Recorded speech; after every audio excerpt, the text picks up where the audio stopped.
Hi! In front of me is SONY Xperia 10V, and today I would like to show you how you can add audio or video files to text message.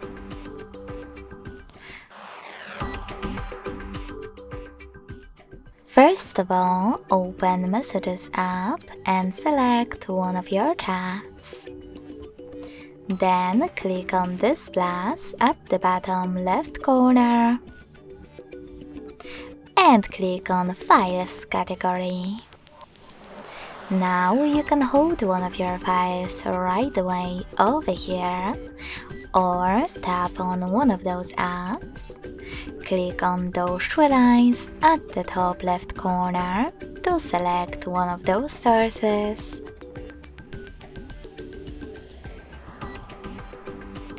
And click on Audio and Videos filters at the top.